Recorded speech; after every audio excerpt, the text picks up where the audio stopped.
Hello and welcome to 73 and Sunny, the podcast about the journey of getting things just right. We talk to tech, sales, and marketing leaders about how they're growing, dialing in best practices, and getting closer to that sweet spot. With us today is an entrepreneur and a lead generation and marketing expert. This person has helped to build and successfully market thousands of websites for mortgage, real estate, home services, and other businesses. He's a content creator, a family man, and he wakes up at a ridiculously early hour. The CEO and co-founder of Rebel.iq, Andrew Pawlak. Andrew, welcome on.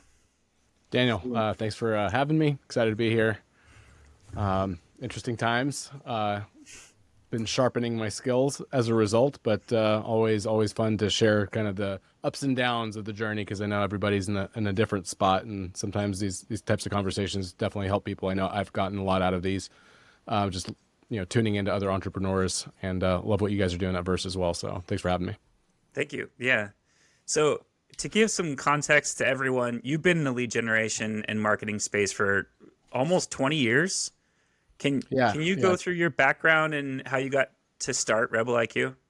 Yeah, so I got into really digital marketing in 2004. It was my first real job, selling websites to real estate agents, and quickly occurred to me that driving traffic and doing marketing and like SEO and pay-per-click and all this stuff that was pretty new back in 2004. Like, if you're not converting leads, like, what's the point of driving the traffic, right? Like, so you got to you got to burn both ends of that candle, because if you just spend all your time and effort on getting the clicks and you're not actually converting people, it doesn't do you a whole lot of good, and you end up wasting a lot of money and opportunities. So I've been on this mission just to unravel how do you engage consumers. No matter what the channel is, there's a way to ask for information and a way to get people to engage, and a lot of people miss that, and they don't think about it. And so it's just me, and my team on a mission to solve the gap between the provider, the service provider, the expert, and the consumer, and bridging that gap in a way that hopefully doesn't require like a middleman, in that can we connect the vendor or the service provider to the consumer directly without saying, hey, buy a lead from me, and that is a common kind of situation or scenario. It's like, can't you do it for yourself and learn from what these big lead gen companies are doing? And there's a strategy and there's kind of a method to the madness. And if you can unlock that, all of a sudden, you find that doesn't mean you don't need to buy leads anymore, but maybe you're generating more quality on your own as well, and you can just supplement a bit. So when we met, you were heading up Lead Pops, and there's been a transition from Lead Pops to Rebel.iq. Do you want to talk about that?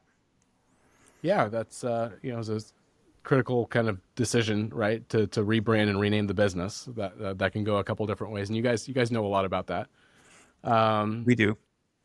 Yeah, absolutely, and you guys did a great job with it. Because there's you can blunder it, and for us it's been a kind of a slower move, and not just getting away from Lead Pops entirely, but it's turning Lead Pops into like the product and the SaaS component of the bigger vision, and just really trying to get ourselves outside of a conversation of just leads, because leads are important. If you're a salesperson, obviously you live and die by them, but we also get boxed out of conversations and opportunities, I think, simply because the word lead was in the business name.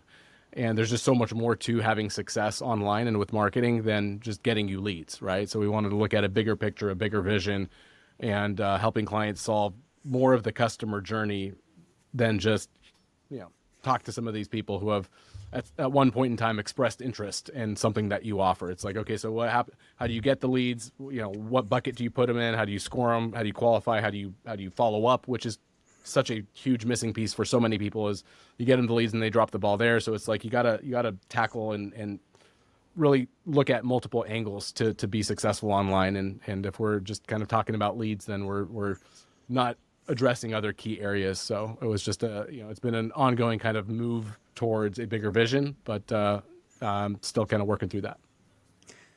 I wonder about the way that people think about that word. We've talked about this before, about why the word leads seems to turn people off. I have a theory that it's related to, like, it's almost dehumanizing, right? It takes someone who's an inquiry or someone who has interest in a product and is filling out a form to learn more, and it turns it into kind of a file within the database that's moving through through some journey. Any thoughts on feedback that you've gotten post change? Is it working, that moving away from the word leads? I want to touch on something you said there because I think it's really important before you answer that question. It's that like that human factor. It's like you put them in the leads bucket, all of a sudden, like the hopes and aspirations of this human are not even really like. I think it'd greatly benefit salespeople to tap into more of like the human behind the lead, right? And to really like think about like this person in a lot of these cases, they just filled out like a 20-question lead form, right? So it's not like they just opened up the phone book and found Susie Renter and called her up. They saw something that compelled them to take action enough that they've gone through a process. They've answered a bunch of questions, told you a lot about themselves that are, some of these things are kind of personal and kind of things people don't openly share, like income and credit, things like that. So they've gone through all these kind of like obstacles and hoops. They've given you a real name, email, phone number. Holy moly. Like we got to work with that. Like, hey, and if not now, then maybe later. Like, hey, if this next 90 days to 6 month window is not realistic because of your, current financial situation or whatever, like how can I like go on this journey with you and think about it from a longer term perspective versus just, hey, what's going to close now and anything else I don't care about it. Right. And those are leads. Right. So, from a kind of ethos or how do we think about like, how do we treat the customer and the lead opportunity? I think it's really, that's an important thing you tapped into. I've actually just in the last month or so wrote out like a whole mindset and strategy and like that tapping into exactly that, the human aspect of like these relationships that you're trying to build with people.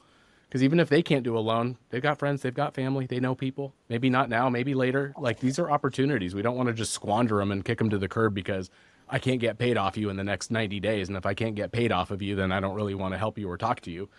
That's not, and it feels like there's a lot of that kind of mindset and it's not to judge the industry by any means. It's just, can we look at a longer term play and be smarter about these opportunities and not just treat them like a lead or a name in a file, right? So that's important. Overall, I think the messaging strategy and kind of how we're positioning ourselves has definitely opened up more conversations. It's more of a, tell me about that. What does that even mean? Like a curiosity around the name and like, what are you trying to imply with that? Because I think there's a strategy in the name itself that I was trying to tap into. That lead pops just didn't really give me. Pops is kind of a throwaway word, and lead, it's most of the time it's a negative connotation. So I'm almost like spending my 20, 30 seconds of pitching, if you will, or explaining, like trying to undo the conclusions you probably have already drawn about what my company is and does. Whereas Rebel IQ doesn't put me in a bucket. It allows me to kind of open up the conversation with an open-minded person who's more curious about like, what does that mean? What are you guys all about? What are you doing? Outsmart Right. the machine kind of, what's that all about? Has been cool. Well, that leads me to another interesting question that I thought you might have insight on, and I think it's interesting anyway. Is the reason that the consumer experience isn't being focused on as much because of the way the let's say the nomenclature leads, or just in general the mindset around how people deal with inquiries? Is that the cause of why so many people fill out inquiries but then don't respond? It's one of the biggest mysteries of the online inquiry world. And I've got Andrew Pawlak, you've got almost 20 years of experience in the world. This is like all you've thought about for however many years, how to capture attention and how to make the most out of the traffic that people are generating. Why is it that people go to websites, fill out forms, and then ghost and never respond? That's a multi-billion-dollar question. It's interesting. The time of the inquiry matters, right? So many times these things are coming in during off hours. So unless you got a system in place to make sure you're working 24/7 when these people are up and looking at stuff like this, and it's not just, hey, they better be inquiring between 8 a.m. and 5 p.m. Otherwise, I'm not there, right? Like, so I there's an element to the follow up, and are they truly just not responsive, or is it like your timing's bad? Like they filled out the form and yeah, they're not responding because you didn't have anything even kick out to them until the next day, or the first message you sent out and responded with was not really optimized. Like you didn't even like, and you guys know all about that piece in a very, very optimized kind of way. But that's important. People are filling stuff out. They're jumping from one website to another. They don't remember what site they were on. A lot of these phantom-y, unbranded sites, they don't recognize the branding or the logo. There's even a lot of people that'll just straight up say, I didn't fill anything out. It's like, you answered a 20-question form. I have all your info. It's timestamped. I have a video of you futzing around with the submit button at the end. Like, there's and it was 3 things, minutes ago. yeah. Especially those are the question marks. It's like, hey, when you don't get back to them in time, like it's been an hour, anything beyond, a couple of minutes, really, there's no association between you and that them filling out that form, right? But there's also a question of, is it too easy? So where it may be just built into the cake, right? It used to be that if you were interested in something, you had to look up the phone number, and then when you called them, you were ready to talk to them. If we're getting marketed to in all these different channels, maybe it's just too easy to capture information. It's too easy to express your interest in something, so that even when you're not what you'd call like a bottom of the funnel, or even a person who's at a buying stage, that you might still fill out an inquiry form because they caught you at the right emotional moment. Yeah, well, that's a very interesting point. It's the aspect of, if they're filling something out, they've given you their information. How much work did they have to do to get to that? Because Facebook lead ads are infamous, or like people don't even realize their fat thumb hit the button, and they gave us some email address they signed up for Facebook with, like in 2008. Yeah, like that. That there's not enough hoops to jump through. Like there's a sweet spot between like make them work for it, make them aware of the fact that they've kind of gone through a process to give you their information. Don't make it too easy, because there's the kind of a poor, in many cases, a lower quality lead. If it's just like, hey, download my free report, the insider scoop on mortgage marketing in 2024, and just give me your name and email address because I just want a list build, right? That's a different, like I might get 2,000 people to download that. And then on my thank you page, I say, hey, do you want a one-on-one consultation, or do you want a one-on-one mortgage marketing review? No obligation. I present a link to then take you through a more interactive, like I'm going to ask you some questions during this process. Now I've asked you 15 or 20 additional questions. Maybe out of the initial hundreds of downloads that got my ebook, 14 of those people that saw the thank you page to get the ebook or the report went through my assessment, and now now I have those are the leads I want to treat differently and really work on. Like those are more of my SQL type versus MQL. These are the people I look at as a priority. So, absolutely, I think the amount of work and effort you put into it will get you a better quality lead. And if you kind of layer on, how you stack the conversion opportunities to work together, you can actually kind of move people further through the pipeline and do it in an automated kind of way. Okay, well, I'm going to shift gears, because since we have you on, we want to ask something that would add a lot of value to the people in the mortgage and other industries that may be listening to this. What's a specific thing that you see on mortgage websites or solar websites that most people get wrong? So what are businesses doing that they could fix in a short amount of time that would improve their website, whether they use, Rebel IQ or Verse or anything else? What's something that people could do today to improve their websites? Yeah, absolutely. That's a great one. Call to action, language, messaging. A lot of times it's either missing altogether, or just it's kind of weak. It's not really, it's almost like it's a platitude or a statement of some sort. It's not really a like, hey, do this. There's no direction. The way you present the lead form or the inquiry opportunity on the page should stand out. It should not just blend into the page. Like, let's make it pop. Literally, let's make it stand out. So color contrast, things like that make a big difference. We've optimized in like split test traffic, and it's like, hey, is the button being green or orange? Does that really actually make a difference? Well, hey, there's a 2 to 3% lift when we made the button orange versus kind of a green that blended into the site. And the green looks nicer, but the orange definitely stands out more. And all of a sudden, you can see the number of clicks to that button has increased. And, when you're in a world where you close a deal and you make thousands of dollars, like those small, incremental improvements make a big difference. And then just the lead form process altogether is typically kind of busted. Like we just see the way you're asking for information online versus what like big lead gen companies do. It's almost the exact opposite. So it's just like this inclination or this jump to like, oh, keep it simple. That's too many questions. It's like it's counterintuitive. But asking too few questions and just starting the process out with, give me all of your personal information that nobody wants to just give up when they go onto a website. And that's the first thing I'm asking you for. A lot of times they don't even start the process. But if I can ask you like, oh, okay, what kind of down payment are you looking for? What kind of house are you interested in? Like, how much sun does your yard get? Like, if I can ask you some qualifying questions in the process and then kind of get you invested, you're more likely to give up your information at the end than you are if I just asked you point blank, give me your name, email, phone number, tell me where you live. So Yeah. just a better way of capturing and drawing attention to the capture component is key. Otherwise, we're just leaving it to chance. Well, you were a leader in the gamifying of the funnels, right? Of gamifying, making it more fun. But it just occurred to me when you were saying that one of the things you do in a sales conversation to establish yourself as an authority, establish yourself as an expert, is to ask really good questions. If you're able to have questions that show that you are A, listening, B, that you understand what the next steps would be, and that you're not wasting any time, that you could demonstrate that through the lead form and almost mimic a qualifying sales conversation.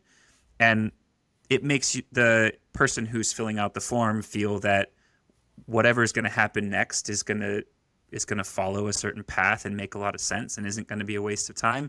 And if you can imagine yourself going onto a website, getting an inquiry form that pops up right away where you just put in name, phone, and email versus an inquiry form that pops up and asks a question that is directly relative to the information that you're seeking out, makes total sense that you would be more invested to do that.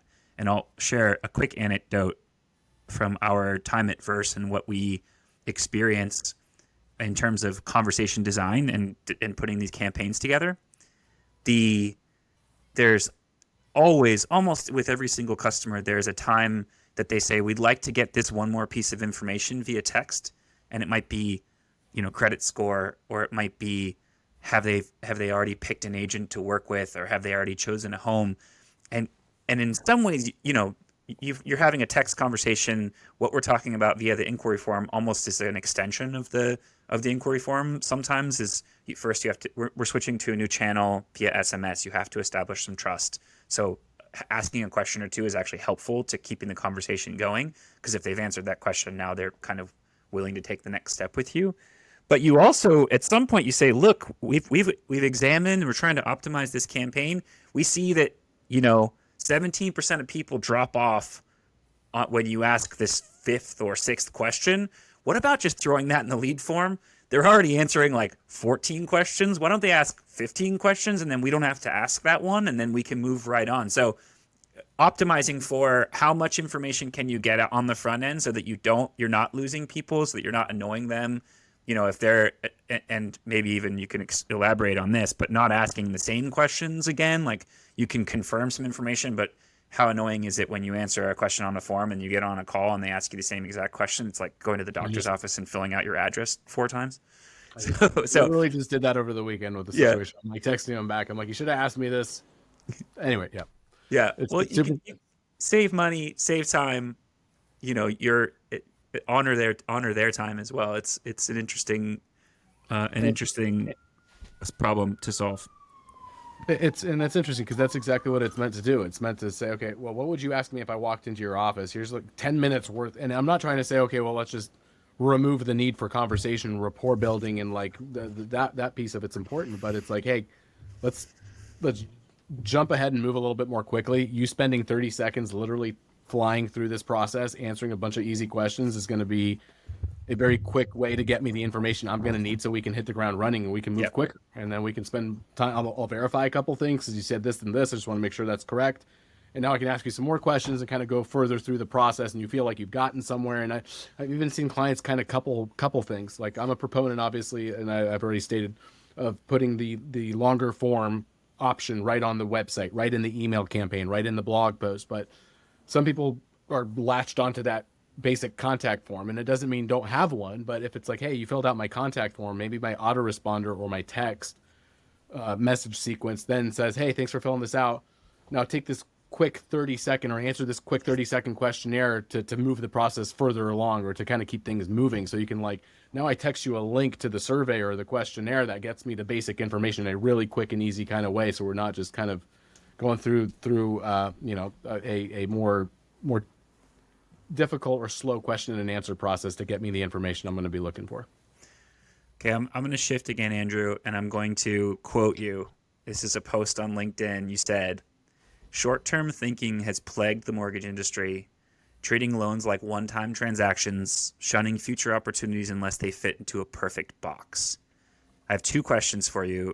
Is this still true in the mortgage industry? So are they still treating, are mortgage loan officers still treating loans like one-time transactions? And are you seeing the same issues in the other industries that you work in? I know you're in solar and home services and insurance and real estate and a bunch of other places. Do you see do you see them treating it the same way, or is this something specific to the mortgage industry? Yeah, I'll speak to what I know best, which is mortgage, right? That's where we butter our bread, I guess you could say. It's been a working on the mindset shift that we're trying. There's love our mortgage clients. They're the reason we're here, but I think it's when you've been doing things a certain way for a long time and it's all you know, it's hard, especially then you got spoiled the last couple of years with with the state of the market.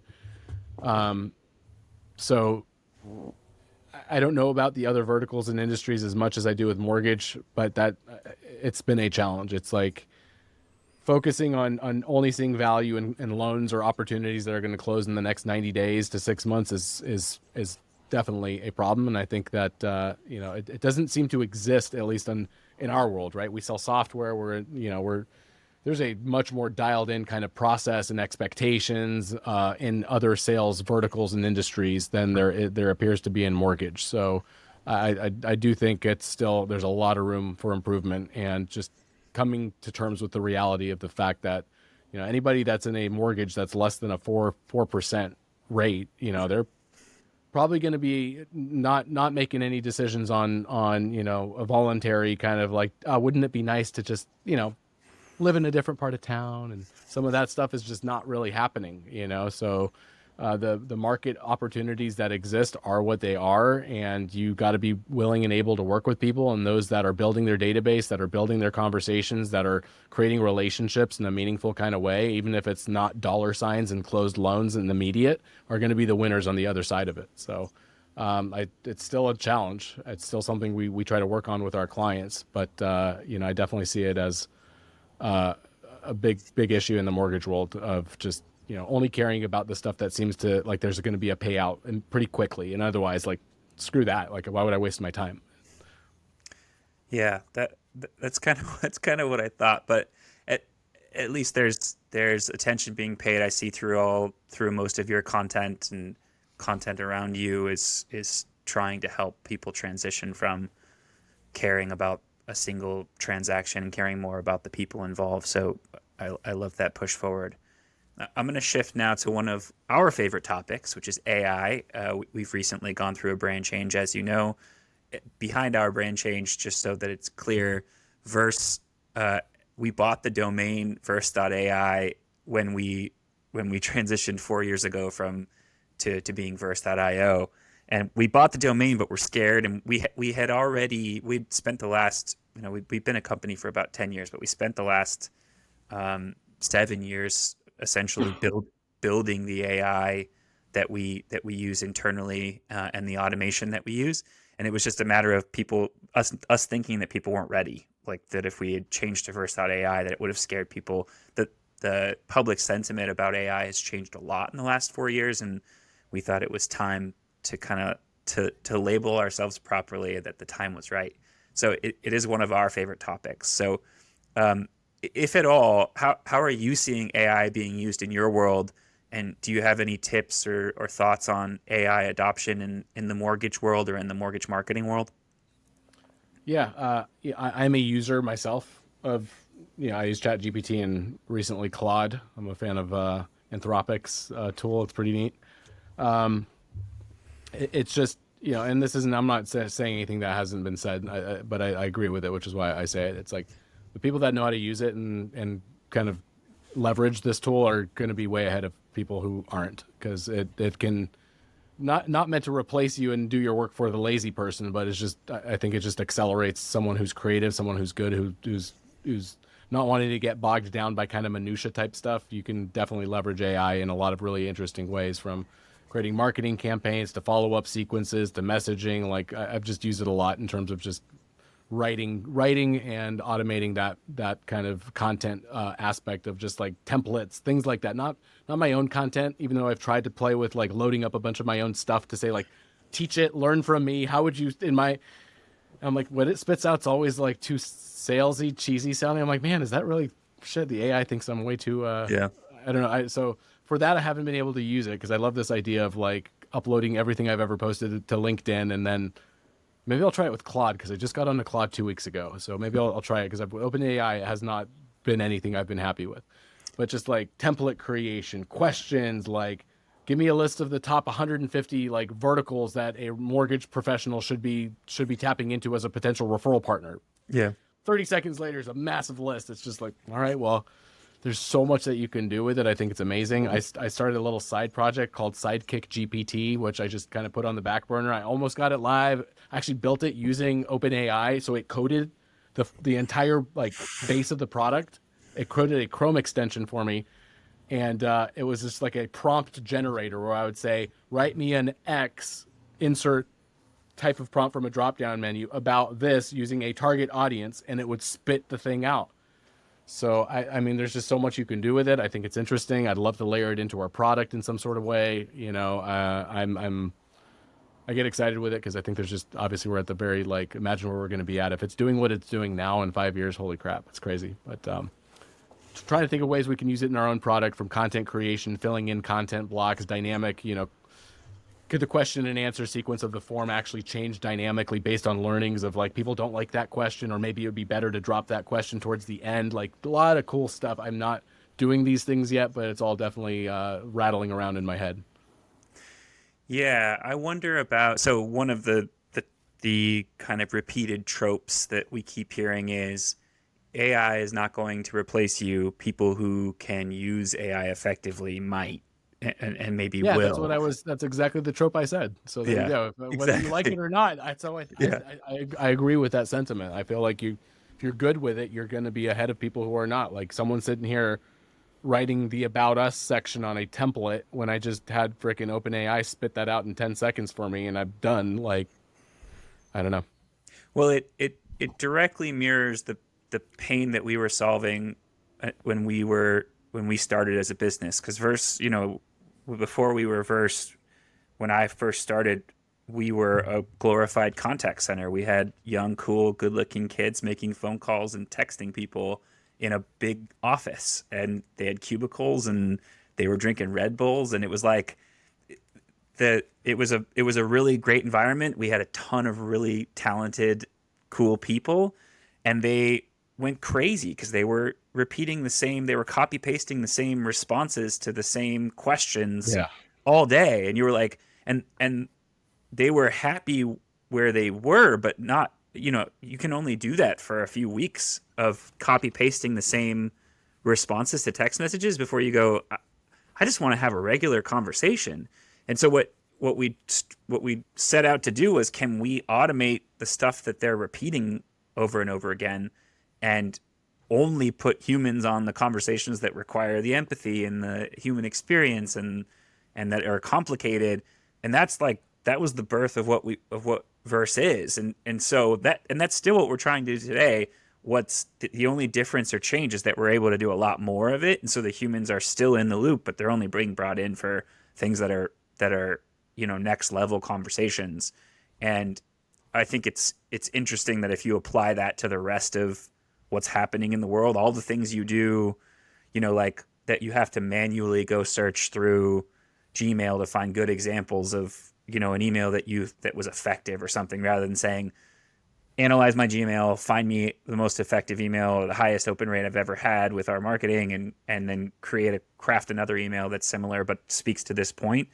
That it's all stuff that we would do, but it would just take us forever. So applying the AI to all of those things, and then how that would work in the mortgage world is interesting, because there seems to be a lot of things that could be done a lot better, particularly in the mortgage, but also in the underwriting and also the other aspects of mortgages that exist today.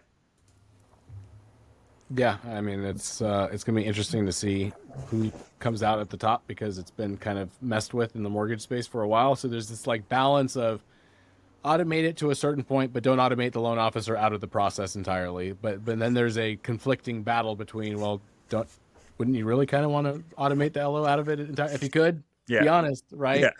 Yeah. So, and then guys like me are like, wait, don't you dare do that. Like, Yeah. Holding on to my kerosene frickin' Yeah. my kerosene lantern, but Yeah. who knows, right? It's definitely stuff. And it's funny. I just, on Friday, I literally had this new sales deck of a new product we're launching, and it's like a big old too long deck. It's like 42 slides. It's not ready yet, but I uploaded it to Claude. So Claude, summarize this whole thing and create a quiz for a sales train. And dude, 30 seconds later, it's a beautiful summary of the whole thing I uploaded from a deck to a PDF. And there's like 20 quiz questions for anyone who wants to participate and to get certified in this new product that it just spit out for me. It's just like, So that cool. would have probably taken, I mean, there's no way that wouldn't have taken 2 or 3 hours. And the level of quality is just, it's hard to match. So, Okay, well, this will be the last segment, and I'll let you go. This is the segment of our podcast that we call "If I Were You," and it's where you give advice to CMOs or business leaders on something they should be doing. You have a lot of experience. You have run businesses. You've created and helped businesses build websites that are crushing. And if you were having lunch with a CMO, what advice would you give that CMO or business leader on anything that you're an expert in?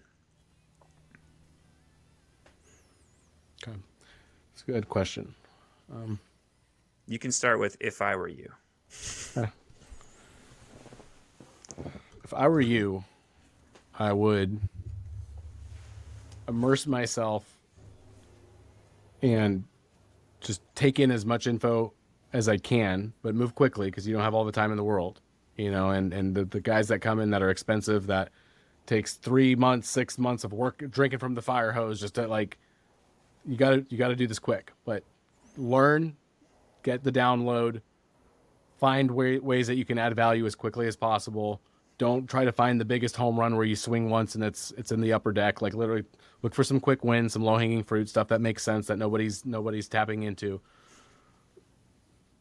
Learn before you start making recommendations, because there's probably a reason, and maybe several, that things kind of maybe are the way they are, because it's really easy to just point stuff out and be like, well, that's dumb. What guys do, like, it's probably been a process, and it's probably known potentially that, or maybe not, like, but just kind of measure your feedback in a way and be smart about it before, you just kind of come in and point things out. I think is important, because like sometimes you come in and like you don't understand or know what, and it's just it's more difficult to kind of like explain and talk people through like the reason and the why and the logic behind some of the things that are in place, versus take it in, chip away, document, show a plan as quickly as you can. Here's what I think the biggest priorities are. Get alignment with the team, with the CEO, about what you're going to do, what impact it's going to make, how it's going to impact revenue, and get in there and freaking roll up your sleeves and do the work. Right? I'm in a different world because I'm in a startup-y kind of land still.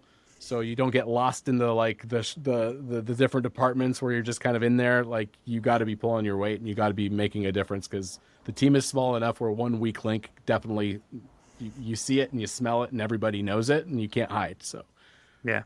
make an impact, do it quick. Well, Andrew, thank you so much. That's great advice.